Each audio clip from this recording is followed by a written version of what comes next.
ऐसा ज्याचा अनुभव विश्वदेव सत्यत्वे देवतया जवळी वसे पापनाशी दर्शने काम क्रोधा नाही चाले काम क्रोधा नाही चाले भूती झाली समता देवतया जवळी वसे पापनाशी दर्शने तुका म्हणे भेदाभेद तुका म्हणे भेदाभेद गेला वाद खंडोनी देवतया जवळी वसे पापनासी दर्शनी पांडुरंगा करो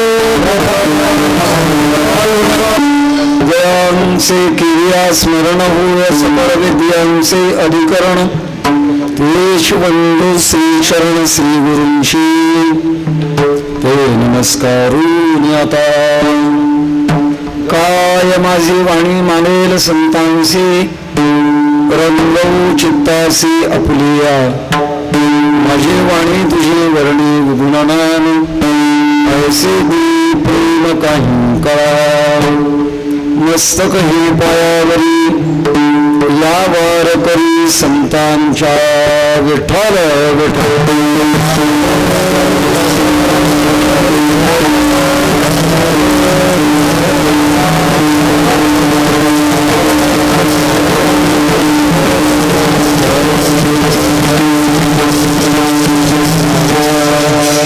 ऐसा ज्याचा अनुभव विश्वदेव सत्यत्वे देवतया जवळी वसे पापनासी दर्शने अनंत कृपा सागर पूज्यपाद जगदुद्धारक जगद्गुरु श्री तुकोबाराय उपस्थित संत महंत भाविक सज्जन माता भगिनी बालक बालिका टाळकरी मृदंग वादक सर्वांना अंतःकरणपूर्वक वंदन करून आज लातूर जिल्ह्यातील विष्णुदास मंगल कार्यालयामध्ये एक अभूतपूर्व वारकरी संप्रदायाचा सोहळा संपन्न होतोय. मला वाटतं याला एक कुंभमेळा म्हणायला हरकत नाही. कुंभमेळा कशाला म्हणतात? अनेक संत सज्जन एका ठिकाणी येतात, त्याचं नाव आहे कुंभमेळा. हरिभक्तीपरायण जगन्नाथ महाराज देशमुख यांच्या माध्यमातून वारकरी संप्रदाय विश्व वारकरी संघाची स्थापना केली. संस्थापक आणि अध्यक्ष श्री क्षेत्र पंढरपूर या कार्यात त्यांनी आतापर्यंत 180 शाखा प्रस्थापित 180 शाखा प्रस्थापित केल्या आणि आज एक दिवसीय कीर्तन महोत्सव या माध्यमातून या ठिकाणी आपण सर्व भाविक मंडळी एकत्र आला. त्यातल्या त्यात शैक्षणिक क्षेत्रातली मंडळी असतील, सामाजिक क्षेत्रातील मंडळी असतील, भक्तीच्या क्षेत्रातली मंडळी असतील, त्याबरोबरच लातूर हे गाव ज्यांच्यामुळे प्रसिद्ध झालं वैकुंठवासी स्वर्गवासी विलासरावजी देशमुख साहेब यांचे धाकटे बंधू या ठिकाणी उपस्थित आहे. आपणा सर्वांच्या उपस्थितीमध्ये आज चिंतन सेवा करत असताना मी अभंग निवडला. त्याचं कारण आहे अभंगामध्ये विश्व शब्द आहे. विश्वदेव सत्यत्वे हा एक प्रकार आहे. संस्थापक जगन्नाथ विश्वनाथ पहिले पण जगन्नाथ अशा प्रकारचं नाव आहे. आणि आज सगळ्यात विशेष वारकरी संप्रदायाच्या दृष्टिकोनातून संत श्रेष्ठ चोखोबाराय यांचा समाधी सोहळ्याचा दिवस आहे. हा सगळा अशा प्रकारचा पर्वकाळ एकत्र आलेला आहे आणि एकत्र आलेल्या पर्वकाळाच्या प्रसंगामध्ये वारकरी संप्रदायातली एक प्रकारची महान संघटना या वारकरी संप्रदायामध्ये कार्यरत होत आहे. संघे शक्ती कलयुगे फार महत्वाचं वाक्य. कलियुगामध्ये संघामध्ये शक्ती आहे. आणि त्यातल्या त्यात वारकरी संप्रदाय हा संप्रदाय ज्याला पंथ म्हणतो, धर्म आणि अंतर्गत पंथ असतो. जगामध्ये धर्म एकच आहे, धर्म अनेक नाही. आपण चुकून नाव देतो त्याला धर्म म्हणून, ते पंथ आहे. यहुदी पंथ आहे, जैन पंथ आहे, बौद्ध पंथ आहे, हे सगळे पंथ आहे. तसं वारकरी हा पंथ आहे. आणि या पंथाचा मोठेपणा आपल्या महाराष्ट्रातील एक महान दिव्य सत्पुरुष, ज्यांचा जिल्हा अमरावती, गाव माधान, पाटील वंशातला जन्म, वयाच्या 2ऱ्या वर्षी देवी निघाल्या, दोन्ही डोळे गेले, सावत्राई होती, मारण्याकरता विष घातलं, अजिबात परिणाम झाला नाही. ते प्रज्ञाचक्षु समन्वय महर्षी गुलाबराव महाराज, ज्याने 32 वर्षाच्या आयुष्यामध्ये 130 ग्रंथाची निर्मिती केली. किती विद्वान मनुष्य असू द्या, महाराज गुलाबराव महाराजांचे ग्रंथ वाचत असताना झाक येते, कळत नाही काय म्हणतात. हे वयाच्या 2ऱ्या वर्षी ज्यांचे डोळे गेले अशा महापुरुषांनी, महान देवी शक्ती, ते मी ज्ञानोबरांची मुलगी आहे आणि कृष्ण परमात्म्याची पत्नी या भावामध्ये राहायचे, मधुराद्वैत संप्रदायाचे उपासक होते. त्यांचं एक वाक्य सांगतो. कसं म्हणतात, मी वारकरी संप्रदायाचा नाही, पण जगात मला वारकरी संप्रदायासारखा शहाणा संप्रदाय पाहायला मिळाला नाही. आणि अशी एक वेळ येणार आहे की त्यावेळेला वारकरी संप्रदाय हा विश्व धर्म बनणार आहे. ही गुलाबराव महाराजांची भविष्यवाणी आहे. त्या दृष्टिकोनातून आपल्या महाराष्ट्रामध्ये विश्वमाऊली ज्ञानोबरांच्या पासून ज्ञानदेवी रचिला पाहिल्या, उभारेली देवालया, अशा प्रकारचा तुका झालास कळस असा जो वारकरी संप्रदाय आहे. या वारकरी संप्रदायामध्ये भगवंताची साधना करत असताना एकांतिक साधना आणि सामाजिक साधना दोन्ही प्रकारची साधना असते. एक साधना आहे कुठेतरी एकांतामध्ये जावं आणि आपली वृत्ती अंतर्मुख करावी. जितकं जितकं आपण अंतर्मुख बनाल तितकं तितकं आपण सुखी व्हाल. जितकं जितकं बहिर्मुख बनाल तितकं तितकं आपण दुःखी व्हाल. सूत्र आहेत महाराज, मन हे निश्चळ झाले,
आपली भारतीय संस्कृती ही अंतर्मुख करणारी संस्कृती आहे. मी सांगेन आपल्याला, जगामध्ये माणसाच्या जीवनामध्ये 2 भाग आहेत, एक व्यवस्था आणि दुसरी अवस्था. शरीराकरता असते ती व्यवस्था आणि आत्म्याकरता असते ती अवस्था. एक व्यवस्था आहे आणि दुसरी अवस्था आहे. हा ध्वनिक्षेपक एवढ्या लोकांना सहज ऐकवतो, ही काय आहे? व्यवस्था. व्यवस्था वेगळी आणि अवस्था वेगळी. आपली भारतीय संस्कृती अवस्थेला महत्व देते, व्यवस्थेला गरजेपुरतं महत्व देते. निर्वाहा पुरते अन्नाच्छादन, आश्रमासी स्थान कोपी गुहा, हे पाहिजे आपल्याला. आमचे वैकुंठवासी गुरुवर मामासाहेब दांडेकर म्हणायचे, तुका म्हणे संन्यासी आणि माध्यानाशी तोंडवासी. गात्यात म्हणू नका म्हणायचे, पण खरं भूक लागल्यानंतर संन्यासी म्हणून माणूस ग्रस्ताश्रमी माणसाच्या दारा जातो, गोळाभर अन्नाची याचना करतो.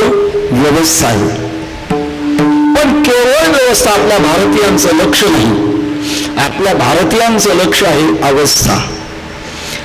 जीवन सतत सुखी कसं राहील याचं नाव आहे अवस्था. एक गंमत सांगतो, प्रसंग सांगतो. एका कीर्तनात नॅशनल शुगरचे चेअरमन ठोंबरे साहेब आले होते आणि कीर्तन संपल्यानंतर पुन्हा बैठकी झाली. म्हणजे महाराज तुम्हाला सांगावंच वाटतं. म्हणजे सांगा. आमचे 29 वर्ष गुरु बंकर स्वामी महाराज म्हणायचे कीर्तन काळाला उकरण्यापासून दिल्लीपर्यंत माहिती पाहिजे. सांगा म्हटलं आम्हाला कामाला येईल. ते म्हणाले आम्ही 15 दिवसापूर्वी ब्राझीलला गेलो होतो आणि ब्राझील असा एक देश आहे जिथे 8 महिने पाऊस पडतो, जिथे उसाचे मळे आणि सगळं काम यंत्राने करतात. म्हणून आपल्या देशातले साखर कारखान्याचे चेअरमन अभ्यास करण्याकरता ब्राझीलला जातात. आम्ही गेलो ब्राझीलला. काय म्हटले तिथली व्यवस्था पाहिली, आम्ही आश्चर्यचकित झालो. आम्ही गणित काढलं. ब्राझीलचा अल्पभूधारक 500 हेक्टरचा मालक आहे. कोण? अल्पभूधारक. 500 हेक्टर, एकर नाही, 1250 एकरचा मालक आहे तो. आणि तो प्रवासाला निघाला तर मालकीच्या हेलिकॉप्टरनं प्रवास करतो. अरे बापरे बापरे. म्हटलं काय हो. आम्ही कौतुक म्हणून अनेकांच्या घराचा अभ्यास करायला चाललो. प्रत्येकाच्या घरी गोळ्या दिसायच्या, गोळ्या पडलेल्या गोळ्या दिसायच्या. मग ते घर मालकाला मी विचारायचं का हो तुम्हाला कोणता आजार आहे. त्यामुळे काही आजार नाही, आम्हाला गोळ्या कशा करणार. सगळ्यांचं उत्तर एकच यायचं, गोळ्या खाल्ल्याशिवाय आम्हाला झोपच येत नाही. म्हटलं साहेब आमच्या देशातली माणसं फार सुखी आहेत. कीर्तनात गोळ्या न खाताना सुद्धा झोपी जातात. विनोद केला थोडस. सांगण्याचा मुद्दा आता बोलू जाणार नाही. आपल्या देशात अवस्था महाराज. आपण साधू संतांचा अभ्यास करा. त्यांच्याकडे व्यवस्था मोठी होती का अवस्था मोठी होती. जगद्गुरु तुकोबारांच्या चरित्राचा अभ्यास जर केला तर महाराज श्रीमंत घराण्यात जन्माला आले होते. पुण्याच्या गुळवे घराण्यातली पहिली पत्नी महाराजांची पत्नी सावकारकी होती, महाजनकी होती. हुकुमशाहीच्या काळात पर्याय घ्या. देशमुख आडनाव नाही, पर्याय देशपांडे, पांडे, चौधरी, महाजन, बिरादार, पाटील सगळ्या पर्याय. अलीकडे इतका विसर परत चालला महाराज दुर्दैवानं. तुमचं आडनाव काय? पाटील म्हणतात. पाटील आडनावच नसतं. पाटील ही पदवी होती कक्षाईच्या काळात. काय सांगण्याचा मुद्दा असा, तेव्हा जगद्गुरु तुकोबाराय यांच्याकडे महाजनकी होती. 19व्या वर्षामध्ये दुष्काळ पडला. दुष्काळ या टेने द्रव्य निलामान श्री एक अन्न अन्न करता मिळून. आणि घरची सावकारकी फार मोठी होती. थोरले भाऊ वैराग्य प्राप्त झालं, हिमालयात तपश्चर्या करण्याकरता गेले. धाकटे भाऊ कानुबाराय सावकारकीची भाडं घेतली, अर्धी केली, अर्धी कानुबारानं दिली आणि अर्धी स्वतःच्या वाटणीची सावकारकीची भाडं इंद्रायणीच्या दोहामध्ये बुडवली आणि जाहीर केलं सर्रास कर्जमुक्ती. कुठल्या अटीची नाही, सर्रास कर्जमुक्ती. तेव्हापासून कर्जमुक्ती आहे. कर्जमुक्ती वारकरी संप्रदायाने पहिल्यांदा केली आहे. तेव्हा सर्रास कर्जमुक्ती. आणि परिणाम असा झाला प्रपंचामध्ये दारिद्र्य प्राप्त झालं. धनकन गरोगरी पोट बरे भिकेवरी कोण ते करी कोण जतन करी कोण गुरे वासरे. अशा प्रकारचं आम्ही सदैव सोडके जवळ येता चोर धाके जाऊ पडते भिके कुत्री गर लागली. अशी अवस्था प्राप्त झाली. ही व्यवस्था प्रपंचाच्या दृष्टिकोनातून प्राप्त झाली. पण अवस्था एवढी मोठी होती. हिंदवी स्वराज्याचे प्रस्थापक छत्रपती शिवाजी महाराज जगद्गुरु तुकोबारांच्या कीर्तनाला बसत होते. महाराजांच्याकडून सदुपदेश ऐकत होते आणि प्रत्यक्षात जगाचा मालक भगवान परमात्मा वैकुंठ नायक व्यवस्था आणि अवस्था. आपल्या संत चतुष्टयामध्ये शांती ब्रह्म एकनाथ महाराजांच्याकडे व्यवस्थाही होती आणि अवस्थाही होती. अर्थात आपल्या जीवनामध्ये आनंद असायला पाहिजे, आपली अवस्था असली पाहिजे आणि ती अवस्थेकरता माणसाच्या जीवनामध्ये अनुभव पाहिजे. अनुभव कशाला म्हणतात? अनुभव. अणु उपसर्ग, भू भवती धातू आहे, नंतर होणं याचं नाव ही अनुभव. आपण जे करतो त्याचं अंतिम टोक याचं नाव आहे अनुभव. आपण परमार्थ करतो पण परमार्थाचं अंतिम टोक तो हरी शियाई पाहिला डोळे बळी पाहता पाहणे दुरी सारोनिया, हे अंतिम टोक महाराज. प्रवास चालू असेल पण प्रवास पूर्ण झाला की समजायचं त्याचा अनुभव त्याला आला. म्हणून जगात माणसं मोठी बनतात ही अनुभवाने मोठी बनतात. विद्वत्तेने मोठी बनत नाहीत, सत्तेने मोठी बनत नाहीत. माणसं मोठी बनतात ते अनुभवाने बनतात. हे प्रसंग सांगतो आपल्या देशातला. जानशोते नावाचे राजे होते आणि अतिपुण्यवान सात्विक राजा होते, नेहमी सत्कर्मामध्ये तल्लीन असणारा राजा. एके दिवशी दुपारचं जेवण झालं होतं. राजवाड्यामध्ये गच्चीवर असे वामकुक्षी करत होते. वामकुक्षी म्हणजे डाव्या अंगावर झोपलं का, याचं कारण आहे आपल्या ऋषीमुनीने काही वैज्ञानिक संशोधन केलेले. आपण डाव्या अंगावर झोपल्यानंतर काही कालानंतर आपली उजवी नाडी चालू होती, तिला सूर्यनाडी म्हणतात. डाव्या नाकातून चंद्रनाडी आणि उजव्या नाकातून सूर्यनाडी. चंद्र थंड असतो, सूर्य उष्ण असतो. खाल्लेलं अन्न पचण्याकरता उष्णता आवश्यक आहे म्हणून डाव्या अंगावर झोपायचं. गच्चीवर तो जानशोती राजा वामकुक्ष करत होता. जवळ पिंपळाचं झाड होतं आणि त्या पिंपळाच्या झाडावर एक पिंगळा आणि पिंगळी दोघे संवाद करत होते. ती पिंगळी पिंगळ्याला म्हणाली, मालक काय राजा पुण्यशील हो, याच्या पुण्याईच ते अंतरिक्षामध्ये फाकलंय, अंतरिक्षामध्ये फाकलंय. पिंगळा म्हणाला, तो कोणाची स्तुती करते, हा राजा कशाचा पुण्यशील आहे. अगं याच्या राजधानीमध्ये रैप नावाचा गाडी चालवणारा हमाल आहे, हमाल, तो याच्यापेक्षा पुण्यवान. एक वाक्य सांगतो, जी माणसं मोठ्याला मोठं समजतात ती मोठी होतात आणि जी माणसं स्वतःपेक्षा कोणालाच मोठं समजत नाहीत ती कधीच मोठी होत नाहीत. शहाण्या माणसानं आपल्या क्षेत्रामध्ये जो मोठा आहे त्या मोठ्याला मोठं समजावं. जानशोती राजा मनाचा मोठा होता, विचार करू लागला, कोण राय माझ्या राजधानीमध्ये गाडी चालवतो, हमाली करतो आणि तो माझ्यापेक्षा पुण्यवान आहे. शोधत गेला तो. शोधता शोधता दुपारची वेळ जानशोती अर्रैक एक गाडी अशी वर केलेली आणि तिच्या सावलीला विश्रांती घेत होते. जानशोती राजा गेला, पायावर डोकं ठेवलं, महाराज मी तुम्हाला शरण आलोय. रैक म्हणू लागले, राजे अहो मी मोठा नाही, तुम्ही राजे आहात, तुमच्या राजधानीमध्ये हमाली करून पोट भरतो आणि माझ्या तुम्ही दर्शनाला काय यावं. दर्शन कोणी कोणाचं घ्यावं, लहानानं मोठ्याचं दर्शन घ्यावं. आपलं धर्मशास्त्र सांगतंय मोठ्यानं लहानाचं दर्शन घेतलं की त्याचं आयुष्य कमी होतं. मोठ्यानं लहानाचं दर्शन घेऊ नये, लहानाने मोठ्याचं दर्शन घ्यावं. मी लहान आहे आणि तुम्ही माझं दर्शन घेता. जानशोती राजाने सांगितलं, महाराज आतापर्यंत झाकून होतात, आत्ता मी तुम्हाला ओळखलंय, तुम्ही महान आहात, मला उपदेश द्या आणि मला कृतार्थ करा. उपनिषदामध्ये रैकवाने जानशोती राजाला उपदेश केलाय. मला हे सांगायचं आहे, कोण मोठा असतो, ज्याचा अनुभव मोठा आहे तो सगळ्यात मोठा आहे.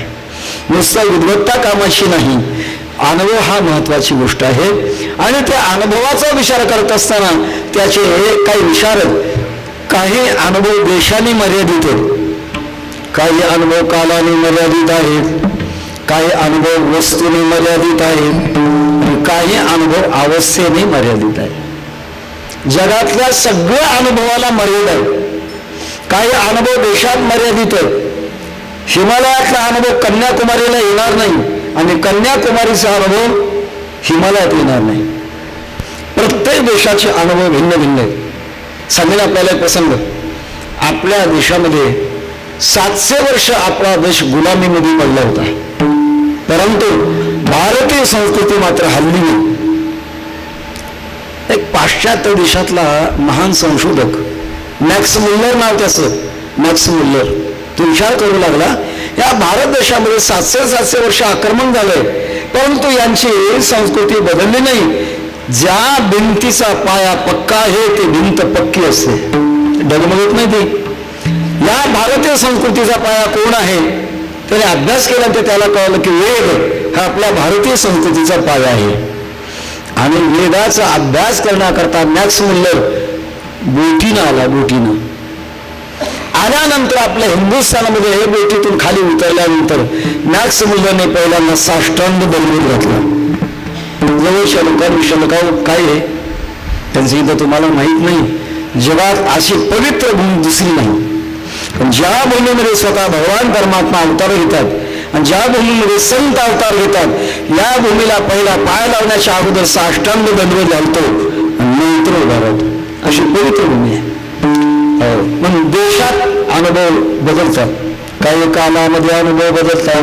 आपल्याला कल्पना आहे थंडीच्या दिवसामध्ये असे पंखे लागतील का? नाही लागणार. माणसं म्हणजे बंद करा, खिडक्या बंद करा. थंडीच्या दिवसात अनुभव बदलतो, उन्हाळ्याच्या दिवसात अनुभव बदलतो, पावसाळ्याच्या दिवसात अनुभव बदलतो. बरेच अनुभव असे की कालांतराने माणसाचे अनुभव बदलतात. काही अनुभव बदलतात, अवस्थेने बदलतात. जाग असल्याचा अनुभव, जागेपणाची अनुभूती आणि झोपल्यानंतर स्वप्न पडलं त्याचा अनुभव, दोघांमध्ये फरक आहे.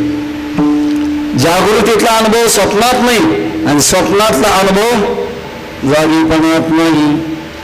आम्ही गंमत सांगत असतो, लग्न सरायचे दिवस होते आणि एक सावकार आपल्या घरी झोपलेला होता. दुकानात खूप गर्दी व्हायची. सकाळचे 5 वाजले होते. मुलीन गेला घरी. मालक मानाखाली हात घातला, उठवलं. उठा, अहो तुमचं सगळं प्रातः काळचं सगळं नित्यनेम उरकायचं आहे आणि दुकान उघडायचं आहे, लवकर उठा. उठा म्हटल्यानंतर मालक जागा झाला, पण शिव्या देत जागा झाला. अक्कल नाही तुला, मूर्ख आहे, गाढव आहे. 2000 रुपयाची नुकसान झाली माझी, याला कळेना. मुनी मला कारण उठवण्यामध्ये कोणते 2000 रुपयाची नुकसान झाली काही कळेना. 2000 रुपयाची झोप राहिली होती का काय कळणार असतो, काहीच ना. प्रकार असा झाला होता. त्या सावकाराला पहाटे पडलं होतं स्वप्न आणि स्वप्नामध्ये भरपूर व्यापार झाला. 1,00,000 रुपयाचा नफा झाला होता आणि हातात बंडल घेऊन मोजत होता. 98,000 झाले होते आणि याला उठवलं. कितीचा तोटा झाला? 2,000चा तोटा झाला. रागावला तो. मुनी हुशार होता, बहुतेक मुनी हुशारच असतात. मालक रागावू नका. नेहमी बँकेत पैसे भरताना पासबुक आणि नोटा तुम्ही माझ्याकडे देत असता. तुम्ही एक काम करा, पासबुक द्या माझ्याकडे. 98,000चे ते बंडल माझ्याकडे द्या. खिशातले 2,000 घालतो आणि 1,00,000 रुपये भरतो. आता काय वाईट आहे, नुकसान आहे का? तो सावकार थंड झाला. त्याने अंगावरची शास झाडली, बंडल सापडणार. उशी उचलली, बंडल सापडणार. गादी गोळा केली, बंडल सापडणार. अजूनही नाही सापडलं बंडल. स्वप्नीची शैले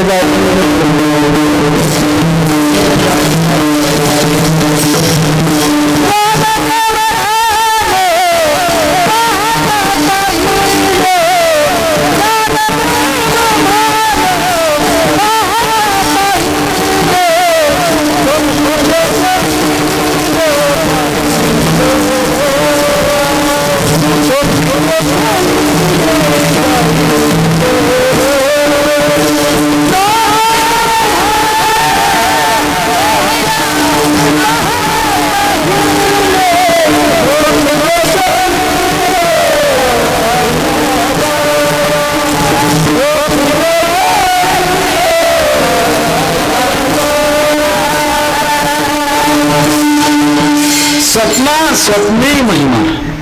स्वप्नातला अनुभव स्वप्नात, जागृतीतला अनुभव जागृतीत. मोठा इतिहास आहे. आपल्या देशाची परंपरा ब्रह्मज्ञानाची.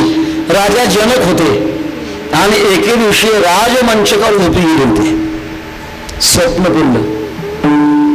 स्वप्नामध्ये जनक राजा भिकारी झाले. मधुकरीचं फडकं घेतलं. सगळ्या गावात फिरले पण सतकोर भाकरीचा तुकडा मिळाला नाही. काय करणार?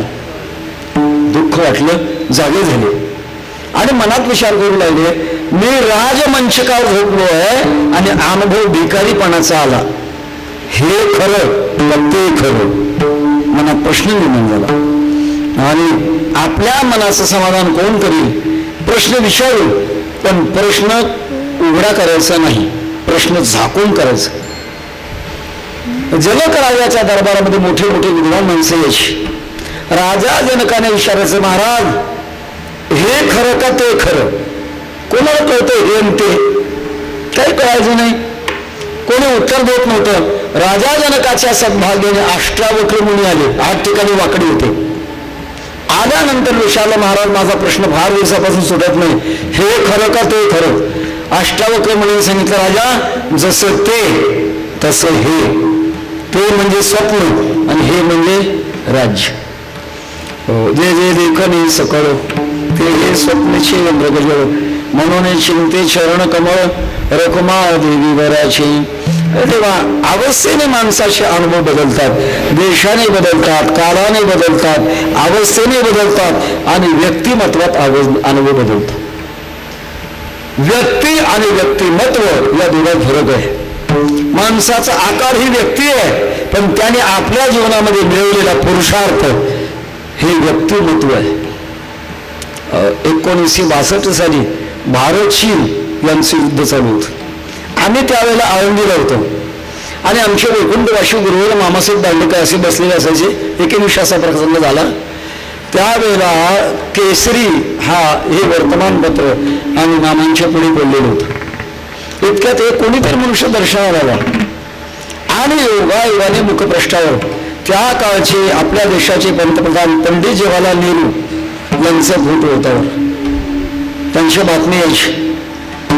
आलेल्या माणसाने दर्शन केलं आणि मामाला विचारलं, मामा हे पंडित जवाहरलाल नेहरूचे रोजच फोटो येतात, त्यांच्या बातम्या रोजच येतात, त्यांच्यात आणि आमच्यात काय फरक आहे? ते अंगात सदरा घालतात, आम्ही अंगात सदरा घालतो. त्यांच्या डोक्यात टोपी, आमच्या डोक्यात टोपी आहे, काय फरक आहे त्यांच्यात आमच्यात? मामासाहेब फटकळ होते. सांगितलं फरक एवढाच आहे, संपूर्ण देशाचा कारभार चालवण्याची ताकद त्यांच्या डोक्यात आहे आणि त्यांच्या डोक्यात टोपी आहे. तुझ्या डोक्यात टोपी आहे, कुठंतरी खुंटीला अडकवण्यापेक्षा कुठंतरी ठेवायची म्हणून ठेवली तुझ्या डोक्यावर. व्यक्तीतला फरक आहे. व्यक्तीतला अनुभव वेगळा, अवस्थेतला अनुभव वेगळा, हे सगळे अनुभव वेगळे. पण सगळ्यात उच्च असा जो अनुभव आहे तो संतांचा असतो, ब्रह्मज्ञानी पुरुषाचा असतो. आणि ब्रह्मज्ञानीच्या पुरुषाचा अनुभव असल्यामुळे तो ब्रह्मज्ञानी पुरुष सगळ्यात एकत्वाला प्राप्त झालेला असतो. मग त्याचं मोठेपण का? संतांच्याकडे पाहत असताना जातीने बघू नका. आज आमचा समाधी सोहळा चोखोबार आहे. खटनट यावे, शुद्ध होऊन जावे, दौंडी पुटी भावी चोखा. चोखा मेळा महाराजांचा अनुभव काय होता? महाराज त्यांचा फार अभंग प्रसिद्ध आहे. ते म्हणतात ऊस वाकडा आहे, रस नाही वाकडा. ऊस डोंगा मला वाटतं म्हणाल काय भुलला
काय बोलायला अशी वरला वर्षा उपाधीला काय बोलतात त्याच्या आत काय होते पहा.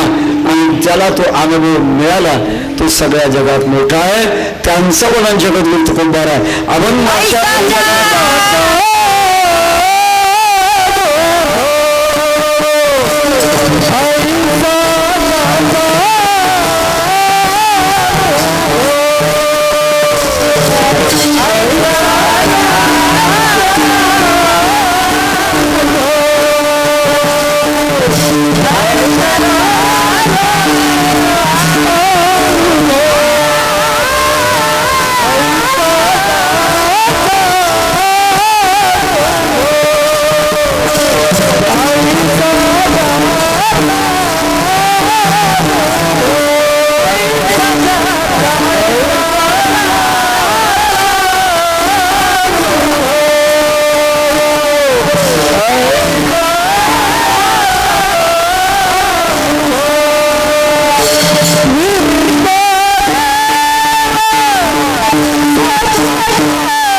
भव विश्वदेव सत्यत्वे, हे जग देवस्वरूपाने खरा अशा प्रकारचा अनुभव ज्यांचा असतो, इतकंच विषय या पहिल्या चरणामध्ये.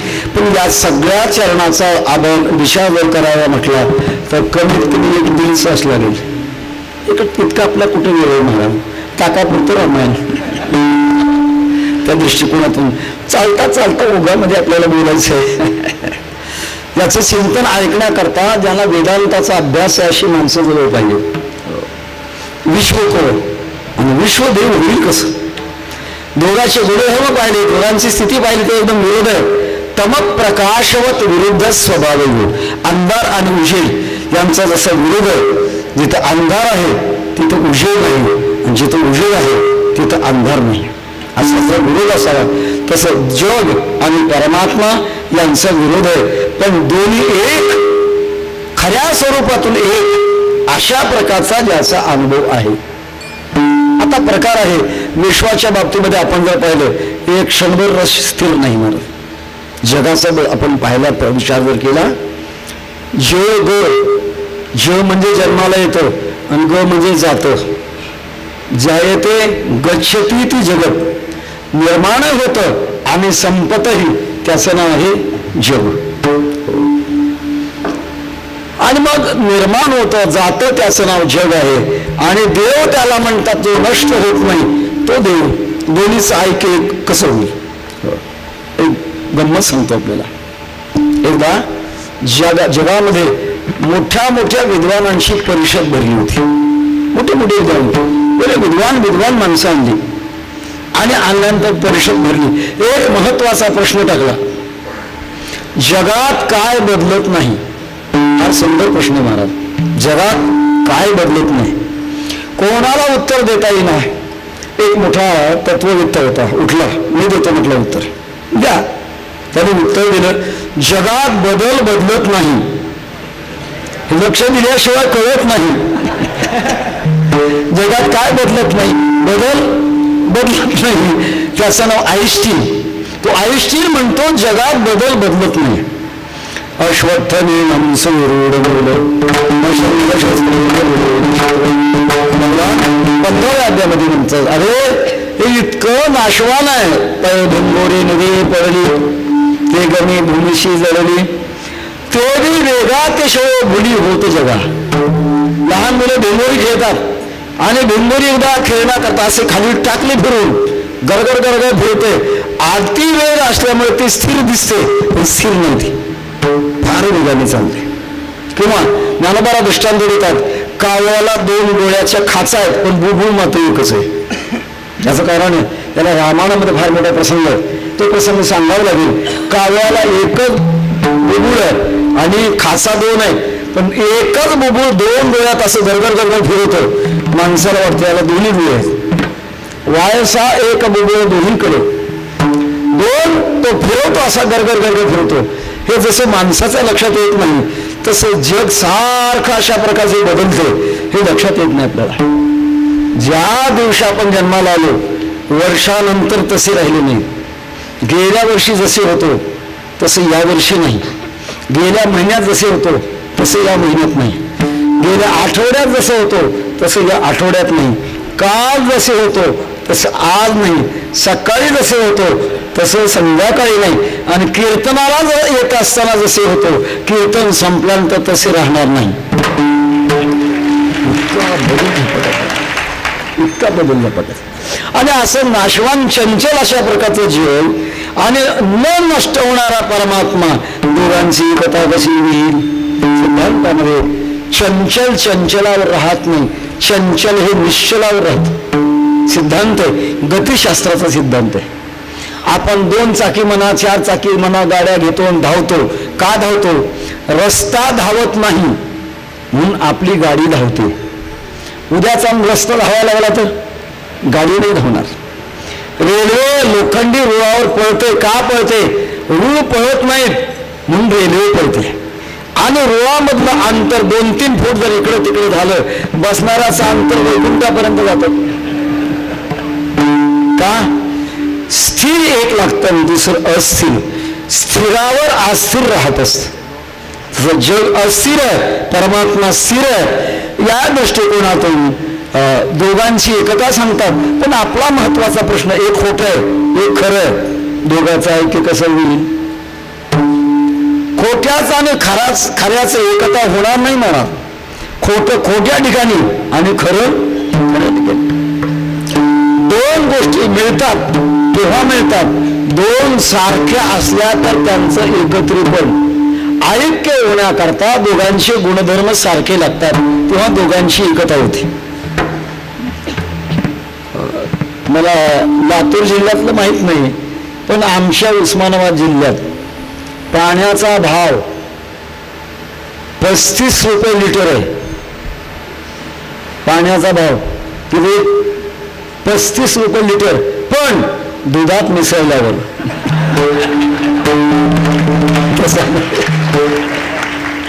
पाणी का दुधात मिसळलं की त्याला किंमत आली का? तसंच हे जगाच्या बाबतीमध्ये दोघांचं सारखेपण असल्यानंतर दोघांची एकता होत असते. तयोर विवाहो मैत्रींच ययोरेव समम वित्तम सयोरेव समम कुलम.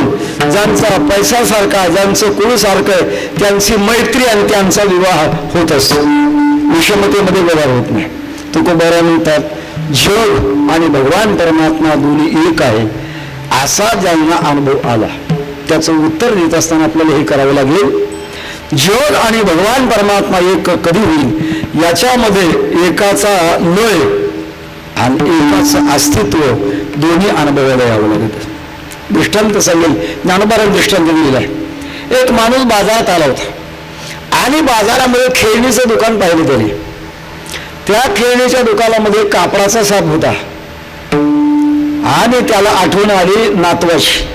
म्हणतात बा, दुधापेक्षा साईवर जास्त प्रेम असतं, मुलापेक्षा देखील नातवंडावर जास्त प्रेम असतं. त्याने त्या नातवा करता म्हणून एक कापडाचा साप घेतला, खिशात ठेवला, वेगाने चालायला लागला. चालता चालता घाम आला तोंडाला आणि घाम पुसण्याकरता खिशात हात घातला. हातरुमाल काढत असताना खिशातला कापडाचा साप खाली पडलेला कळाला नाही, दिला निघून. सूर्यास्त झाला होता, मंद अंधकार होता. मागून एक मनुष्य धावत येत होता आणि येता येता त्याचा पाय त्या कापडाच्या सापावर पडला. योगायोगाने कापडाच्या सापामध्ये टाचणी होती, टाचणी, आणि ती टाचणी त्याच्या पायात घुसली. रक्तबंबा झाला पाय. खाली बसला, पाहतो तो साप आहे आणि साप आपल्याला चावलाय. मोठमोठ्याने ओरडायला, धावा ओ पळा, मला दवाखान्यात नाही, मला साप चावलाय, मला साप चावलाय. जवळच मोठा आवाज होत होता. लोकांनी सांगितलं, अरे बाबा, साप आवाजापर्यंत येत नाही, फार भीतो तो.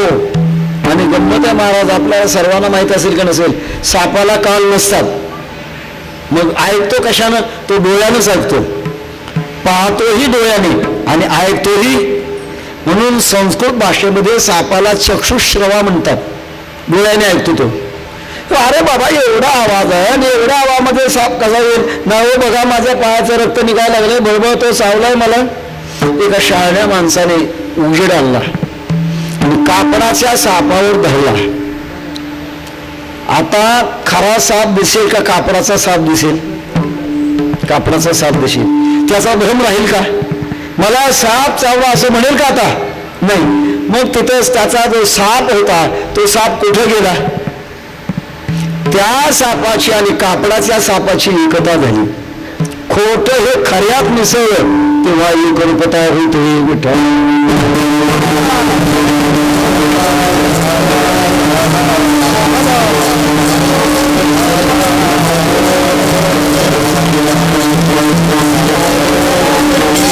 खोटं जग भगवान परमात्म्याच्या स्वरूपामध्ये एक रूप होतं. विश्व विश्वंभरे माव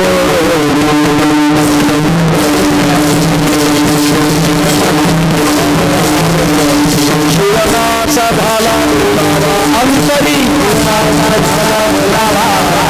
जीवनाचा झाला ओढावा विश्व विश्वंभरे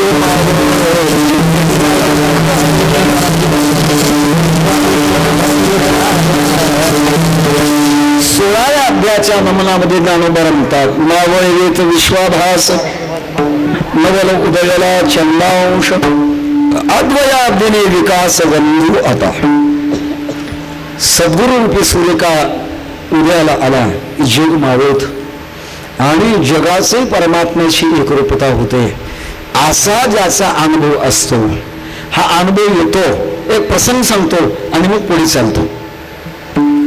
मगाशी बोलून गेलो आपण पंथ अनेक आहेत, त्याच्यामध्ये शीख पंथाचे संस्थापक गुरु नानक एकदा सिंहद्वीपावर गेले होते आणि लोकांना सदुपदेश करत होते.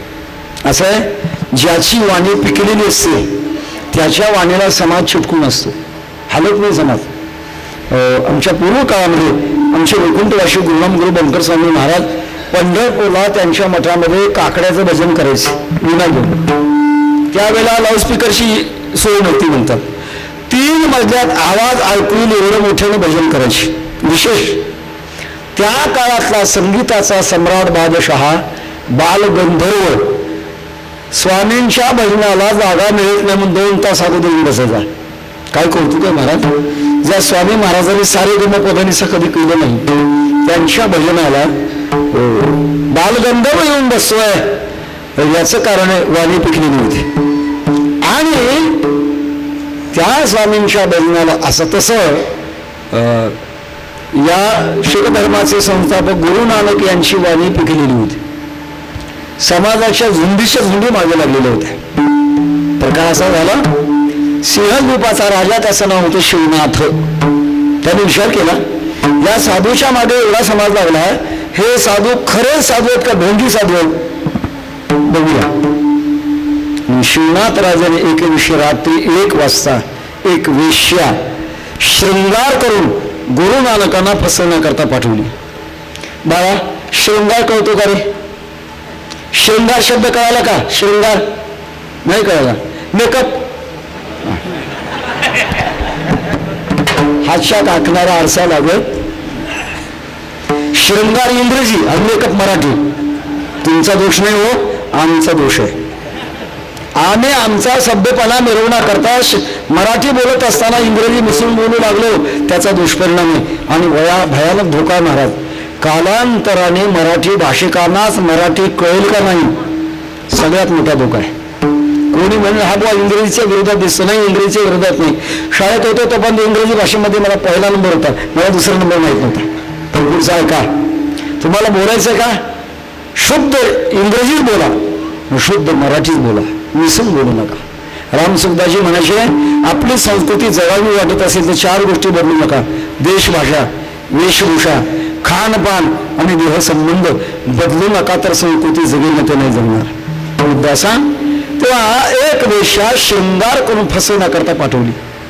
हाक मारली ते नाही, मारल्यानंतर गुरु नानक जागे झाले आणि वेश्येला पाहिल्यानंतर हात जोडून नमस्कार केला, मनातला भाव प्रकट केला, हे भगवान, इतक्या उशिरा येण्याचं कष्ट का घेतलं?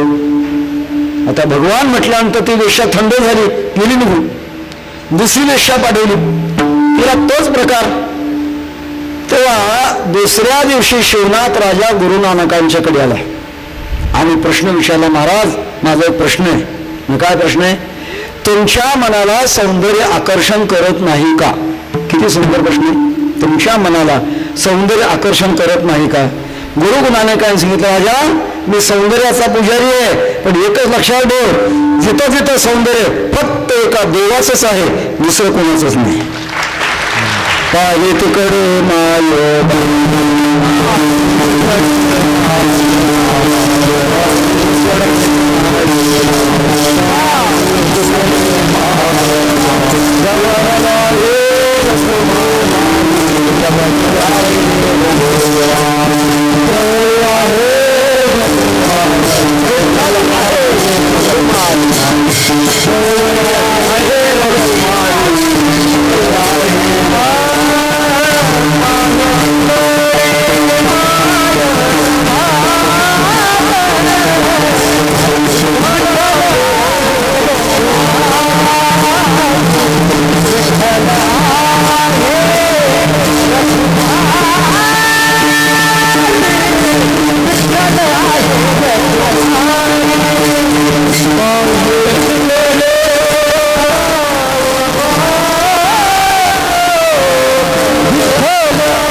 माझे माई बाप विठ्ठल आहे.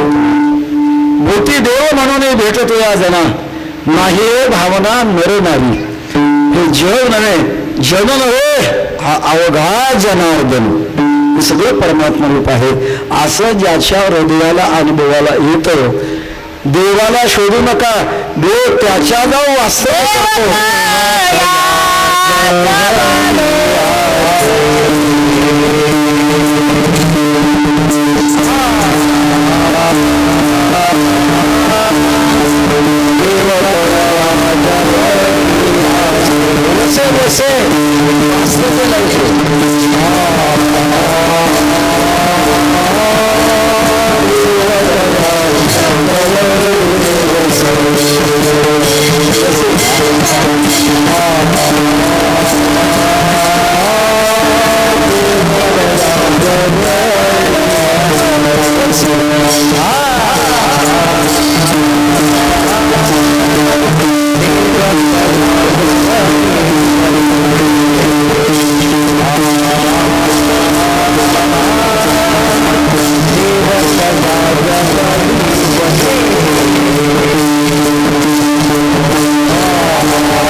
दर्शने वसे.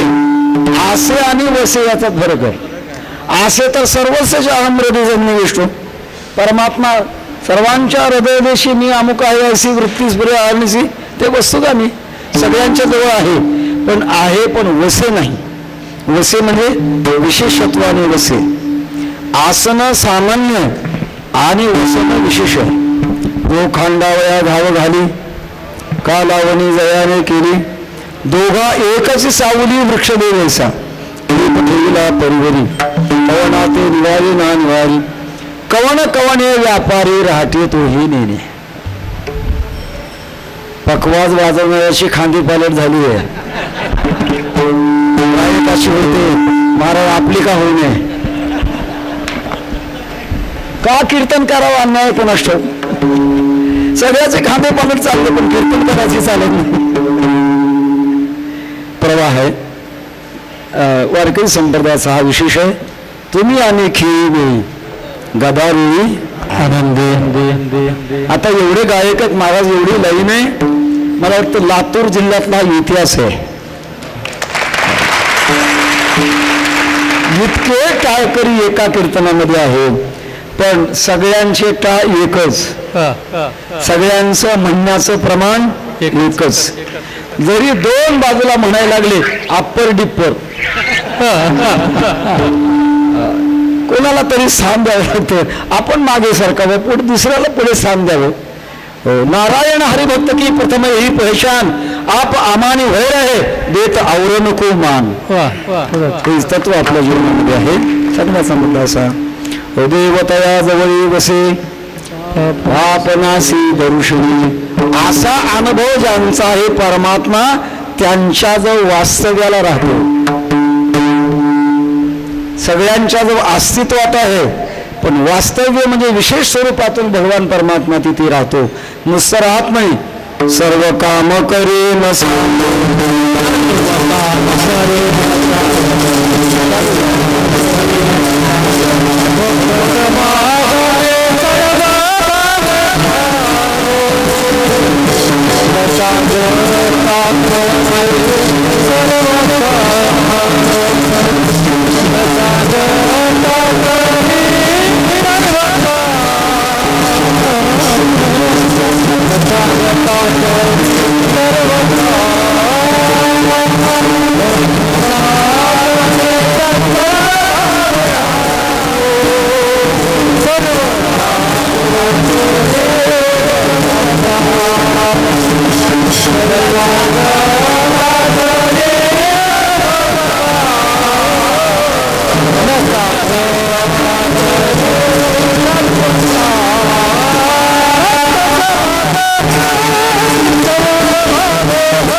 वास्तव्याला राहतो आणि नुसता थांबत नाही महाराज. काम करतो. कावडीने जागरी चक्र पाणी पाणी वाहे अनन्य भक्ती भावे वेळा बदली त्याची पाणी. नाथ महाराजांच्या घरी भगवान परमात्माने 36 वर्ष सेवा केली. 36 12 असे वर्षाचे टप्पे 3 केले. ज्यांचं आज समाधी सोहळ्याचा दिवस आहे. चोखोबारांच्या बाबतीमध्ये आपण इतिहास ऐकला असेल.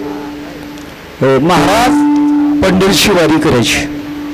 गंमत अशी होती. चोखोबारांच्या पत्नीचं नाव होतं सोयराबाई. सोयराबाईंना दिवस भरलेले होते आणि वारी आली. चोखोबारा वारीला निघाले.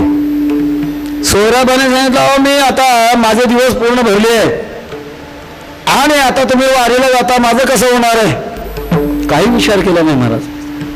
चोखोबाराय पंढरपूरला गेले आणि पंढरपूरला गेल्यानंतर भगवान पांडुरंग परमात्माने चोखोबाराच्या बहिणीचे रूप धारण केलं आणि रात्रीची वेळ चोखोबारांच्या दारात हात थाप मारली. वहिनी उघडा दार हात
बहीण झाला शारंगधर, वहिनी उघडादार हाका मारी.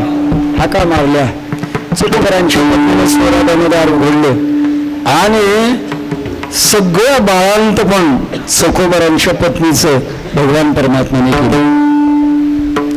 चकोबारा वाढून घरी येणार. आता यांना काय महाराज न सांगता तुम्हा कळू येते अंतर. वहिनी गावाकडला निरोप आला, मला काय आता फसत नाही. ताबडतोब गाठोडं उचललं, बदलीत मारून गेलं नाही. चकोबारा आले. झालं बाळांचं पण हो झालं. कोणी केलं? अहो तुम्ही तुमच्या बहिणीला धाडून दिलं होतं ना, आणि तुमची बहीण आली, तिने सगळं बाळांचं पण व्यवस्थित केलं. आता चकोबारा बहिणीकडे गेले नव्हते आणि बहिणीला निरोपही दिला नव्हता.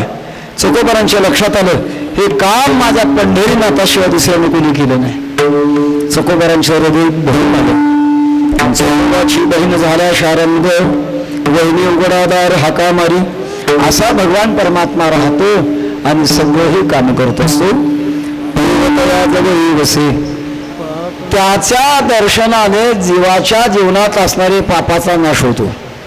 पापनाशी दर्शनी पाहिल्यावर पापाचा नाश होतो.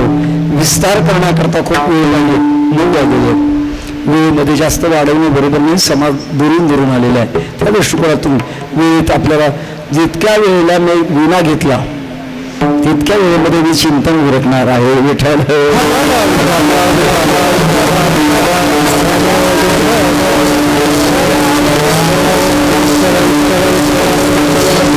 पापाचं एकच लक्षण ठेवा लक्षात, ज्याच्यामुळे आपल्याला दुःख होतं त्याचं नाव हे पाप. जास्त शास्त्रीय भानगडीत जायचं नाही. सोपं का? आत्मनत प्रतिकूलानी परेशान न समाचरित. आपल्याला जे विरुद्ध आहे ते दुसऱ्याला वागू नये, आणि आपण आपल्याला विरुद्ध वाटतं ते जर दुसऱ्याला वागलो तर ते पाप आहे. उदाहरणार्थ आपल्या खिशात हात घालून गुपचूप पैसे द्यावे वाटतं का? नाही. मग आपण जर एखाद्याच्या खिशात हात घालून पैसे काढले तर मग पाप आहे. आपला बांध कोणी कोरावा वाटतो का? नाही. आणि आपण शेजाराचा तर कोरला तर पाप आहे. आत्मनत प्रतिकूलानी परेशान समाचरित. आपल्याला विरुद्ध आहे ते दुसऱ्याला करू नये, आणि केलं तर पाप. त्याचे नाव नवेशारिता.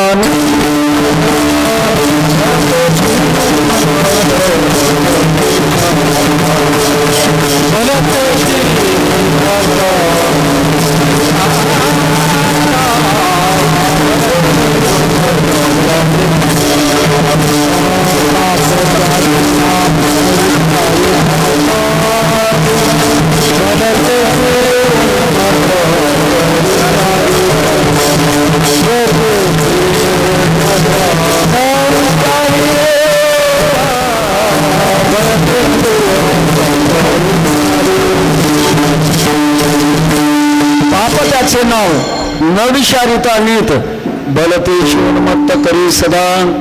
शास्त्रामध्ये पापाचे प्रकार आहेत. कायिक पाप, प्रत्यक्षात शरीराने एखाद्या प्राण्याची हिंसा केली पाप होते, शरीराचं पाप आहे. वाचिक पाप, दुसऱ्याची प्रतारणा केली, नको त्या शिव्या दिल्या, अपमर्द केला, हे वाचेने घडणारं पाप आहे. आणि दुसऱ्याचं वाईट व्हावं असं मनानं वाटणं हे मानसिक पाप आहे. एक लक्षात ठेवण्यासारखं आहे. दुसऱ्याचं वाईट व्हावं असं आपल्याला वाटलं की आपलं झाल्याशिवाय राहत नाही. शहाण्या माणसाने कोणाचं वाईट व्हावं अशा प्रकारचं मनानं कधी चिंतन करू नये. एखादा पाप कर्म करतोय आणि पाप कर्म करणाऱ्या माणसाला जर अनुमोदन दिलं तर त्याचं पाप याला येतं. केले पाप देणे दिले अनुमोदन, दोघांचे पतन सारिकेची. धार्मिक पाप, नैतिक पाप, सांस्कृतिक पाप, आध्यात्मिक पाप आणि भक्तीतले पाप असे पापाचे प्रकार आहेत. सगळ्याचा विस्तार मी सांगत. ज्याच्यामुळे सगळ्यात महत्वाचं एकच पाप आहे, देव अंतरे ते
ते पाप कोठे उगदा संकल्प.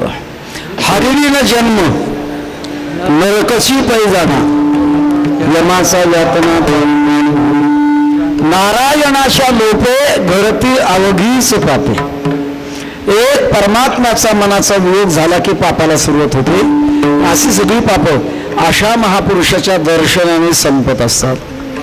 देवतया जवळी वसे पापनाशी दरुषणी. आणखीन फार महत्वाची गोष्ट असते, ज्यांच्या अनुभवामध्ये परमात्म रूपता प्राप्त झालेली असते त्यांच्या जीवनामध्ये संसारातले अत्यंत भयानक विकार, ते विकार त्यांच्याजवळ येत नाहीत. अभंगाचे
चाली भोवती झाली समता.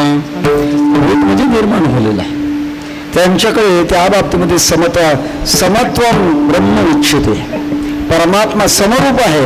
समूहम सर्वभूतेषु म्हणे द्वेषोस्ति न प्रिय. भगवान सर्वाच्या ठिकाणी समान आहे. असा समान परमात्म्याचा आमोद त्यानं आलेला. पण त्याच्यामुळे प्रकार असा की क्षुद्र असणारे विकार, हे विकार निर्माणच होत नाही. काम क्रोधा नाही चाली. सामान्य माणसाच्या मनावर काम क्रोधाची चाल होते, म्हणजे त्याच्यावरती आक्रमण करतात. पण अशा महापुरुषाच्या अंतःकरणावर काम क्रोधाचं आक्रमण होत नाही. महाराज हे छोटंसं प्रसंग सांगून पुढे जाईल. जगद्गुरु तुकोबारांना भंडारा डोंगरा भजन करत असताना काही दुष्ट माणसाने एक वेश्या पाठवली होती आणि पाठवलेल्या वेश्येला तुकोबारांचे उद्गार आहेत. परावी आणारी माऊली समान गेले ठावीशी जी. स्वामी विवेकानंद शिकागो धर्म परिषदेला गेले होते.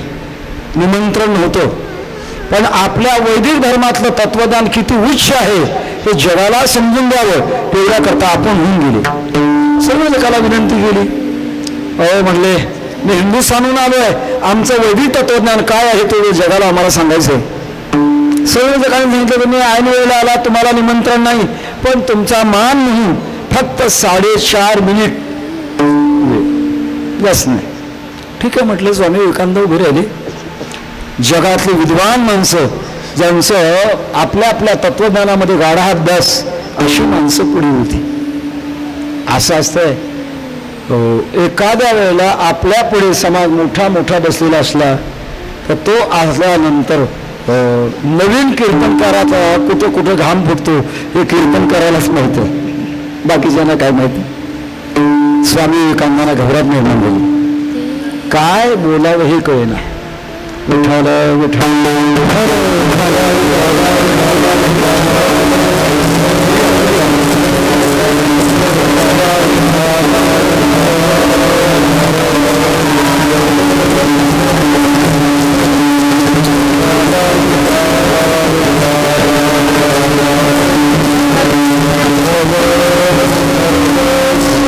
नागपूर जिल्ह्याचे SP साहेब पिंगळे साहेब त्यांचं आगमन झालं.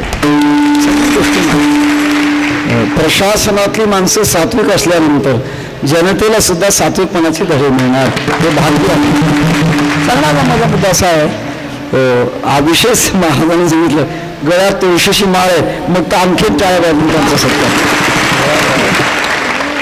सत्तेमध्ये चांगली माणसं पाहिजेत महाराज. सांगण्याचा मुद्दा असा. स्वामी विवेकानंद जेव्हा उभे राहिले, समजेला काय बोलावते, हिंदुस्थानच्या दिशेने मान वळवली आणि रामकृष्ण परमहंसाचं स्मरण केलं. एका क्षणात दिव्य प्रकाश येतो याची जाणीव झाली आणि पुढे तोंड करून पहिलं वाक्य उच्चारलं, माय ब्रदर्स अँड माय सिस्टर्स. जगातल्या विद्वानाने उभळून टाळाचा कडकडाट केला. सामान्य महात्मा नाही हा, संपूर्ण जगाला माझं म्हणतो याचा आत्मभाव किती बसवलेला आहे. खूप मोठी व्याख्यानं झाली, मोठा विजय झाला. आणि अमेरिकेतल्या एका श्रीमंताच्या मुलीच्या मनावर स्वामी विवेकानंदांच्या बाबतीमध्ये वेगळा भाव निर्माण झाला. आपल्या वडिलाला सांगितलं, स्वामीजीला आपल्या घरी बोलवा.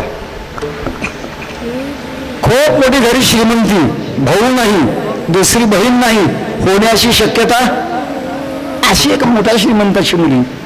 स्वामी विवेकानंदांना तिच्या वडिलांनं घरी बोलवलं, आदरात तिथे झालं आणि त्या मुलीने पुढे येऊन नमस्कार केला. स्वामीजी, मला असं वाटतंय माझ्या पोटी तुमच्यासारखा मुलगा जन्माला यावा. अर्थ काय होता याचा? याचा अर्थच असा होता की मला तुमच्याबरोबर लग्न लावायचं. ते म्हणतात ना दोन शब्द ते इंग्रजीमध्ये, डायरेक्ट आणि इनडायरेक्ट. सूचक स्वभावातून बोलवलं की मला असं वाटतं की माझ्या पोटी तुमच्यासारखा मुलगा जन्माला यावा. स्वामी विवेकानंद म्हणून राहिले, काय काळजी आहे, माझ्यासारखा मुलगा ना, हा मग तुमच्यासारखा मुलगा, काही काळजी करू नका, मला तुमचा मुलगा समजा. काय भावना असतील. काम क्रोधा नाही चाली, धृती झाली समता, सगळ्या जगाच्या ठिकाणी एक परमात्मा नांदतो आहे, अशा प्रकारचा भाव निर्माण झालेला असतो. देवतया जवळी बसे पापनासी दर्शनी. आणि महापुरुषाच्या जीवनामध्ये हा चांगला आणि हा वाईट अशा प्रकारचा कुठलाही भेदभाव उरलेला नसतो. अभंगाचा शोक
खंडून भेद आहे का अभेद आहे, अशा प्रकारचं द्वैत भाव ज्यांच्या जीवनामध्ये राहिलेला नसतो. सरित समुद्रांश हरे शरीरम यत्किंच भूतम प्रणमीदन्य हरिदेव जगत जगदेव हरि हरितो जगतो नहि भिन्न वपु नित्यस्य मती परमार्थ गती समर सागर मुद्धरती.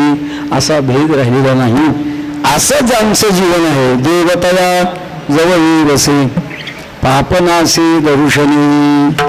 अच्छा चिंतना करता विश्व वारकरी संघ या नामाने हरिभक्तीपरायण जगन्नाथ महाराज देशमुख पंढरपूरकर ज्यांच्या 8 पिढ्यात भगवंताची सेवा साधन आहे. जगद्गुरु तुकोबारांच्या पालखी सोहळ्यामध्ये ज्यांची दिंडी 8 पिढ्यापासून चालू आहे, अशा प्रकारच्या 8 पिढीचं पुण्य खर्च करून ज्यांनी मिळवली मांगली वैष्णवांची. हे सगळे वैष्णव या ठिकाणी एकत्र आले आणि आपल्या संघटना पाहिजे. एक या भावबळे कै सापडे तो काय वैष्णवांच्या मेळे उभाठा की हाकेसी संघे शक्ती कलयुगे. कुठल्याही साधने करता संघटना हवी आहे. तेव्हा एक मला नारद पंचतंत्र नावाच्या ग्रंथातला छोटासा दृष्टांत आठवला, तो का सांगतो आणि सेवा समर्पण करतो. एक पारधी पक्षी पकडण्याकरता जंगलात गेला. त्याने जाळं घेऊन गेला होता. जाळं छोट्या छोट्या खुंट्या असतात, त्या जाळ्याला अशा ठोकल्या होत्या आणि त्या जाळ्यामध्ये खाण्याचे चांगले चांगले पदार्थ त्याने टाकले. एका झाडाच्या आडून बसला. 100 ते 150 पक्ष्यांचा थवा आला आणि खाली उतरला. त्या जाळ्यावर उतरून तो खाद्यपदार्थ खाऊ लागला. खात असताना सगळ्यांचे पाय त्या जाळ्यात अडकले. 150 पक्षी अडकले. उडायला लागले पण उडता येईना जाळ. सगळ्या पक्षामध्ये एक म्हातारा पक्षी होता. त्याने सांगितलं आता एकच काम करू, या संकटाच्या वेळेला आपल्याला संघटना काम करेल. आपण संघटना करायची. मी 1 2 3 म्हटलं की सगळ्यांनी भरारी मारायची. त्याने 1 2 3 म्हटल्याबरोबर सगळ्या पक्षांनी भरारी मारली. छोट्या छोट्या खुंट्या उपटल्या गेल्या आणि आकाश मार्गाने 150 पक्ष्यांचा थवा चालला. पारधी खालून पळत होता, पक्षी वळून पळत होते. पारद्याला घाम फुटला होता. समोरून एक मनुष्य येत होता. का रे बाबा काय पळतो, कशा करता पळतो, काही मागं लागलं का? नाही. मग हा वर पक्ष्यांचा धवा पळू लागला. थवा त्या थव्याला पकडण्याकरता मी खाऊन पळतोय. अरे वेडा, ते आकाश मार्गे पळतात आणि तू जमिनीवर पळतोस, कसे सापडतील तुला? पारद्याने सांगितलं माझा असं मनात भाव आहे, कालांतराने त्यांच्यात मतभेद होतील. एकाला वाटेल पूर्वेला जावं, एकाला वाटेल पश्चिमेला जावं, एकाला वाटेल दक्षिणेला जावं, एकाला वाटेल उत्तरेला जावं आणि असे त्यांचे निर्णय बदलतील. तेव्हा सगळे पक्षी खाली पडतील आणि सगळ्यांना गुंडाळून घेऊन जाईल. संघटनेला एक महत्वाचं पथ्य आहे की मतांतर होता कामा नये. सगळ्यांचं मत एक असावं आणि एकाच मताने सगळ्यांनी चालावं. अशा प्रकारची संघटना यशस्वी होत असते आणि अनेक ठिकाणी या संघटनेची कामं पडतात. काही विधियुक्त असतील, काही प्रतिकारयुक्त असतील. अशा विधी आणि प्रतिकारयुक्त कार्याकरता संघटनेची आवश्यकता आहे. हरिभक्तीपरायण जगन्नाथ महाराज देशमुख यांनी खूप प्रयत्न करून आमच्या आळंदीच्या वारकरी शिक्षण संस्थेचे एक उत्तम अशा प्रकारचे विद्यार्थी आहेत. खूप चांगल्या अशा प्रकारचं वारकरी संप्रदायाचं कार्य आहे आणि त्या कार्यातला एक भाग म्हणून आजचा हा अशा प्रकारचा एक दिवसाचा कीर्तन महोत्सव 180 ठिकाणी संघटना त्यांनी स्थापन केलेली आहे आणि त्या संघटनेचे एक उत्कृष्ट अशा प्रकारचं दृश्य आपल्याला प्राप्त होत आहे. तर आपण निर्माण केलेली संघटना ही उत्तरोत्तर वारकरी संप्रदायाच्या सेवेमध्ये कार्यरत असावी आणि याच्यातून आपला वारकरी पंथ उत्तरोत्तर पुढे जावा, भगवान परमात्म्याशी त्यांनी भक्ती करावी आणि ऐसा ज्याचा अनुभव विश्वदेव सत्यत्वे या अनुभवापर्यंत आपण सर्व मंडळी जाऊत अशी भगवचरणी प्रार्थना करून झालेली चिंतन सेवा तुझे देणे तुझ्या समर्पणी पायी झालो उतरावी पांडुरंगा. चिंतन समाज संपल्यानंतर जय विठ्ठल होईल. बोललेले लेकरे नामदेव तुकाराम आणि सर्वांनी जागेवर थांबावं. या संस्थांचे संस्थापक हरिभक्तीपरायण जगन्नाथ महाराज देशमुख आपणा सर्व मंडळींना काही उद्देशून आपल्या अंतःकरणातले मनोगत प्रगट करतील ते आपण शांतपणे ऐकून घ्यावे. सूचना सर्वांनी पाळावी. जाता जाता एक आणखी महत्त्वाचं सांगेन, आपण सगळे भाग्यवान आहोत कारण दिलाया काही अवकाश नाही पावले आयुष्यानाश. 2 वर्षापासून कोरोना नावाचा विषाणू सगळ्या जगाला हैराण करतो आहे. ज्या देशामध्ये वैज्ञानिक प्रगती झाली त्याही देशामध्ये कोरोनाचे कोट्यावधी बळी गेले आणि त्याच्यामुळे एक जगाचं संशोधन आहे, प्रत्येक 100 वर्षाला महामारी येते. 1820 साली महामारी आली होती ज्याला प्लेग म्हणतात. एकेका घरामध्ये एक माणूस सुद्धा राहिले नाही महाराज. त्याच्यानंतर 1920 साली महामारी आली, याला कॉलरा पटकी म्हणतात. मला आठवतंय आम्ही लहान असताना आमच्या वडिलांच्या बरोबर पंढरपूरला जाताना कॉलऱ्याचं इंजेक्शन घेतल्याशिवाय मध्ये प्रवेश नव्हता. ही महामारी आली आणि या महामारीतून वारकरी संप्रदायाचा सुद्धा फार मोठी नुकसान झाली महाराज. चांगले कीर्तनकार गेले, मृदंग वादक गेले, गायक गेले, साधक गेले. तेव्हा आपण भाग्यवान आहोत. त्या दृष्टिकोनातून शासकीय पद्धतीप्रमाणे सोशल डिस्टन्सिंग याला म्हणतात, एकमेकापासून आपण अंतर ठेवणं आवश्यक आहे. त्या दृष्टिकोनातून कमीत कमी आपल्या संप्रदायामध्ये कीर्तन प्रवचन कथा संपल्यानंतर व्यासगादीचं दर्शन घेण्याची नम्र परंपरा आहे. पण माझी आपल्याला विनंती आहे, तुमचा मला त्रास होण्यापेक्षा अनेकाचा संबंध आल्यानंतर कोणाकडनं काय आलं कोणाकडनं काय चाललंय हे कळणार नाही. एवढ्या करता काही कालापुरतं आपण दर्शन घेण्याची पद्धत थांबूया. बसलेल्या जाग्यावर सर्वांचा हात जोडून मी दर्शन घेतो. कृपया दर्शनाचा कोणी प्रयत्न करू नये. झालेली चिंतन सेवा तुझे देणे तुझ्या समर्पणी पायी झालो उतरावी पांडुरंगा. अशा प्रकारचा उजवीकडे जी लहान मुलांची ओळ पाहून मगापासून मला आनंद वाटतो महाराज. हे संस्कार आवश्यक आहेत. ज्या गुरुजींनी यांना सांभाळले, यांना असे संस्कार देतात, मी त्यांना कोटी कोटी धन्यवाद देतो. आज देशामध्ये गरज आहे महाराज आणि एका काळामध्ये आपला देश एक देश प्रसूतस्य सकाशा दग्रजन्मनः स्वं स्वं चरित्रम शिक्षेरम पृथिव्याम सर्व मानवा. पृथ्वीतल्या माणसाने यावं आणि आमच्या भारत देशातले अध्यात्माचे धडे घ्यावे इतकी आमच्या देशाची उंची. पण विद्यमान काळ जर पाहिला तर घसरलो आपण महाराज. पेपर वाचला किंवा बातम्या ऐकल्यानंतर काय ते भ्रष्टाचार, हिंसाचार, स्वैराचार, अत्याचार, अनाचार, बलात्कार, अपहरण कुठे चाललं देशा. याकरता सावध राहण्याची गरज आहे. ही संस्कार लागण्याची आवश्यकता आहे आणि आपण सर्वांनी देखील आपल्या सहवासात येणाऱ्याला चांगले चांगले संस्कार देत राहावे. एक एका साह्य करू अवधेय धरू या न्यायाने आपण देखील हे कार्य केलं पाहिजे. झालेली चिंतन सेवा भगवंताच्या चरणांमध्ये अर्पण करत असताना आमच्या आळंदीच्या वारकरी शिक्षण संस्थेची एक उपशाखा श्री क्षेत्र पंढरपूर या ठिकाणी 4 वर्षापासून स्थापन झालेली आहे. हो, तिथे 7वी पासून आम्ही मुलं स्वीकारतो. पालकाने हायस्कूल निवडा, हायस्कूलचा खर्च पालकाने भरायचा, राहण्याची जागा, सकाळचा नाश्ता पंढरपूरच्या संस्थेमध्ये आपल्या पाल्यानं पाठवा. माता भगिनींनी सुद्धा बालपणापासून आपल्या लहान मुलांना चांगले संस्कार द्या. जिजाऊ मातेने शिवाजी महाराजांना संस्कार चांगले दिले म्हणून सिंधवी स्वराज्याची प्रस्थापना करू शकली. अशा प्रकारच्या महत्त्वाच्या सूचना आपल्याकडे सांगून झालेली चिंतन सेवा प्रभूचरणी समर्पण करतो. विठ्ठल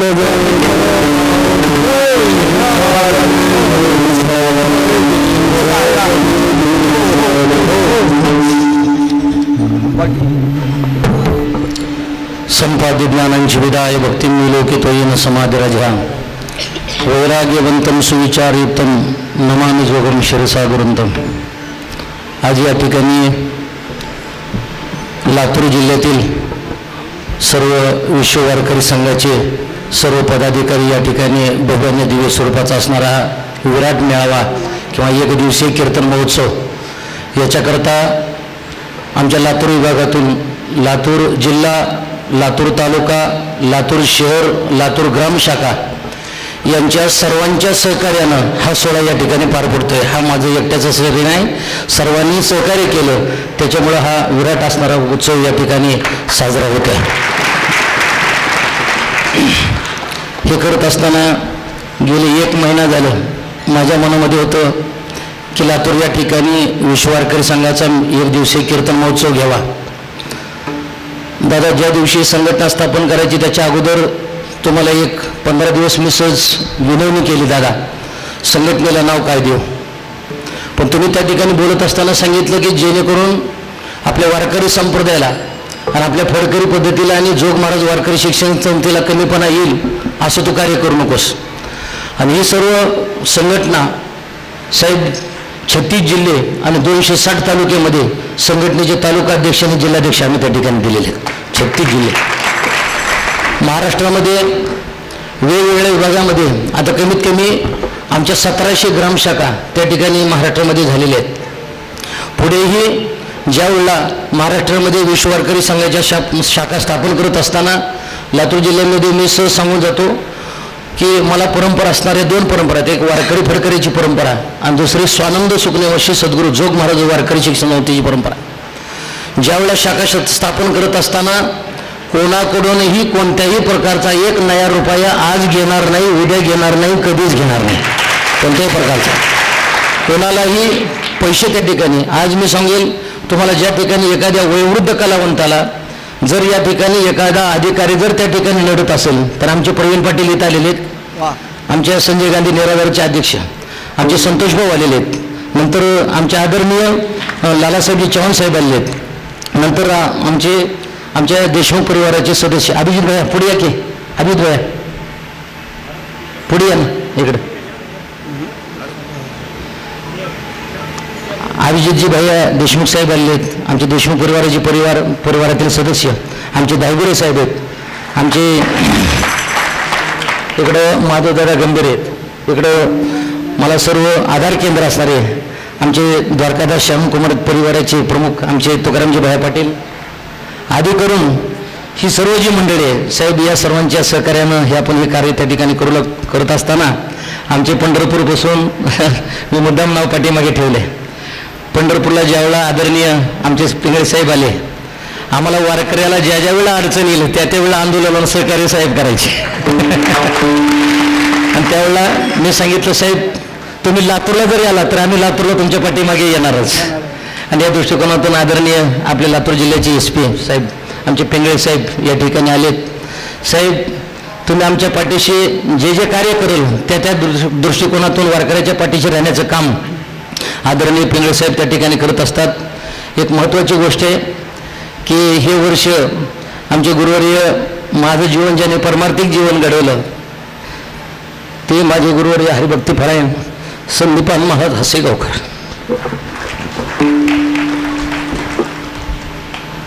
याच लातूरमध्ये पाठीमागे काही वर्षापूर्वी आदरणीय दादांना चक्कर आले आणि चक्कर आल्यानंतर हेलिकॉप्टरने मला वाटतं दादा 7 ते 9 मिनिटांमध्ये दादांना या लातूरकरांनीच त्या ठिकाणी पुण्याला नेलं आणि पुण्याला नंतर दादा लवकर त्या ठिकाणी उपचार केले गेले आणि आज महाराष्ट्रातील धुरंधर व्यक्तिमत्व असणारं आमच्या वारकरी संप्रदायाचं नवे या मराठवाड्याला स्वानंद सुखनावाशी सद्गुरू जोग महाराजाला पुन्हा 2 वेळेला त्या ठिकाणी असणारं अध्यक्षपद आमच्या गुरुवर्य दादांना त्या ठिकाणी मिळालं. मी या ठिकाणी एकच सांगेल की यावर्षी दादाला आवडत नाही, पण शेवटी मी तुमचा शिष्य आहे आणि पाटलांनी देशमुखाला घडवल्यामुळे मी बोलायला काय हरकत नाही. सर्व असणारे काही जणांनी मला फोन केले, सांगितलं संघटनेचा सप्ताह आहे, उत्सव आहे, दादा येतील का? म्हणलं यावं लागेल, कुठेही गेले तरी यावं लागेल माझ्याकरता. आणि दादावर माझा हक्क गेले 19 वर्ष जोग महाराज वारकरी शिक्षण संस्थेमध्ये नेण्याचं काम गुरुवर्य दादानेच केलं. आणि दादाने मला सांगितलं फड परंपरा चालवत असताना फडाचा कधी अभिमान होऊ देऊ नका. आणि त्या दृष्टिकोनातून दादाने जे कार्य सांगितलं, मी सांगितलं दादा मला कुलपती जरी नाही बनता आलं तर कमीत कमी तुम्हाला काळं लागणार नाही, असा कुलंगार तरी होणार नाही, एवढं मी वारकरी संप्रदायामध्ये दक्षता त्या ठिकाणी. आणि वारकरी संप्रदायाचा प्रचार आणि प्रसार करत असताना मी प्रत्येक वेळेला सांगत असतो महाराजाचा आचार चांगला असावा, महाराजाचा विचार चांगला असावा आणि उच्चार चांगला असावा. ज्या महाराजाच्या पाया पडायचे त्या महाराजाच्या अगोदर पाय नीट आहेत का बघत जा. म्हणजे याचा अर्थ असा आहे त्याच्या आचाराची बैठक व्यवस्थित आहे का. आमचे वैकुंठराव शिगुरवरे विठ्ठल बाबा घोले सांगायचे, जेव्हा दगदा परान्यन हस्तो दगदा प्रतिग्रहात परस्त्री मनोदग्धम कुतशापो कलियुगे. जेव्हा दगदा परान्यन दुसऱ्याचं खाऊन खाऊन खोटं बोलून बोलून जिभेत ते ताकद निघून गेली, दुसऱ्याचं वाईट ऐकून ऐकून कानातली ताकद निघून गेली, वाईट बोलून बोलून वाचेतली ताकद निघून गेली, वाईट मार्गाने चालून चालून पायातली ताकद निघून गेली. आणि माफी मागून सांगतो परस्त्रीकडे पाहून पाहून डोळ्यातली ताकद निघून गेली. कोणाचा शापही लागत नाही, कोणाचा आशीर्वादही लागत नाही. पण असे काही पावलेत की ज्या असणाऱ्या चरणाचा स्पर्श केल्यानंतर वाईटाचाही त्या ठिकाणी आमचे गुरुवर्य गुलेबा म्हणायचे, अपवित्रालाही पवित्र करण्याची ताकद जर कोणामध्ये असेल तर ते संत महात्म्याच्या ठिकाणी. म्हणून एकच जाता जाता जाऊन सांगेल, महाराष्ट्रामध्ये विश्व वारकरी संघाचा एक 36 जिल्ह्याचा आणि कमीत कमी जे महाराष्ट्रामध्ये जेवढे असणारे तालुक्याचा आहे तेवढ्या तालुक्याचा मेळावा पंढरपूरच्या त्या ठिकाणी वाळवंटामध्ये आषाढी वारीनंतर त्या ठिकाणी घेईल. मोठ्या दिमाखामध्ये त्या ठिकाणी तुम्ही त्या ठिकाणी पंढरपूरला यावं आणि त्या मेळाव्याला सर्वांनी हजर राहावं ही त्या ठिकाणी इच्छा करतो. आमच्या विश्व वारकरी संघाचे अध्यक्ष, मी संस्थापक अध्यक्ष आहे, आमचे तुकारामजी महाराज चौरे या ठिकाणी आलेत. आजरेकर आंबेकरांचे फडप्रमुख आहेत ते, आणि ते या ठिकाणी आलेत. काही बीड जिल्ह्यामधून काही आलेत, काही नांदेड जिल्ह्यामधून आलेत, काही वेगवेगळ्या विभागामधून या ठिकाणी मंडळी आलेत. आज ज्यांनी अन्नदान केलं आमचे सुभाषरावजी जाधव, या पुढे त्यांचा सत्कार करायचा आहे. नंतर दादा तुम्ही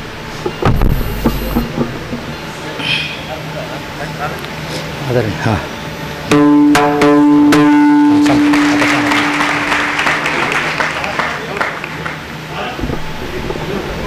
असं आहे सर्व.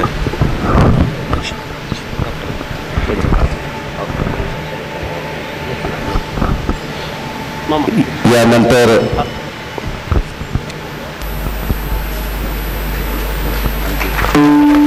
आपल्या जिल्ह्याचे कर्तव्यदक्ष SP साहेब आदरणीय निखिलजी पिंगळे साहेब यांना विनंती करतो की आपण आपला सत्कार महाराजांच्या हस्ते स्वीकारावा.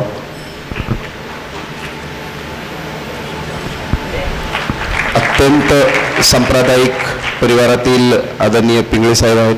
सतत महाराजांनी सांगितल्याप्रमाणे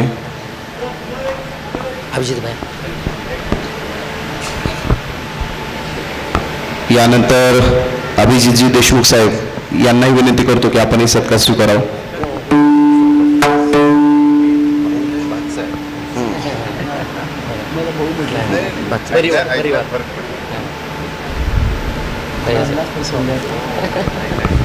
यानंतर आदरणीय संतोष भैया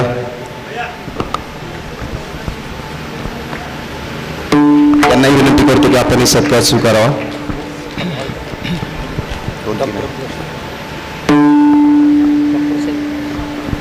आदरणीय देशमुख साहेब, डॉक्टर लक्ष्मणरावजी देशमुख साहेब आपण वर यावं.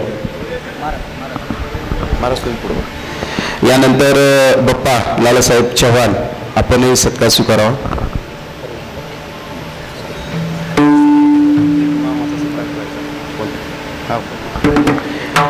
आदरणीय प्रवीण भैया आपलाही सत्कार स्वीकारावा आपण. आदरणीय भाऊसाहेब देशमुख साहेब आपणही पुढे यावं. खरं तर एक परिवाराचं खूप कौतुक आहे. श्रीपद नारळ नारळ नारळ देत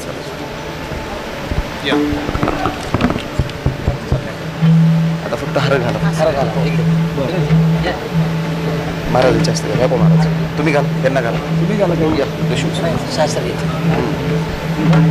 तुम्ही घाला त्यांचा याच्या घाला. देशमुख साहेब यांचा घ्या. गोडके साहेब या. खरं तर या ठिकाणी एक विशेष सत्कार असा आहे की ज्यांच्या मंगल कार्यालयामध्ये हा कार्यक्रम होतोय असे धायगुडे साहेब, त्यांनी 1 रुपया न घेता हे मंगल कार्यालय फ्री दिले. त्याबद्दल सगळ्यांनी जोरात टाळ्या वाजवून, कारण त्यांना उदंड आयुष्य लाभावं. महाराजांनी सांगितलं सगळ्यात मोठा सत्कार आहे. सुभाषरावजी घोडके साहेब यांचाही सत्कार करावा. गंभीर दादा आपलाही सत्कार स्वीकारावा आपण.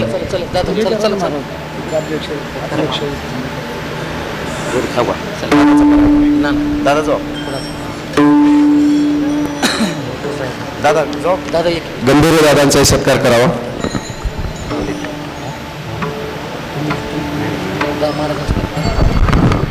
श्री गुरुवर्य संदीपान महाराज हसीगावकर दादा यांना यावर्षी 75 वर्ष पूर्ण होते. तर त्या दृष्टिकोनातून त्यांचा सत्कार आमच्या देशमुख परिवारातीलच एक असणारे द्वारकादास श्यामकुमारचे प्रमुख आदरणीय माझे सहकारी आमचे तुकारामजी भैया पाटील हा त्यांचा सत्कार करते.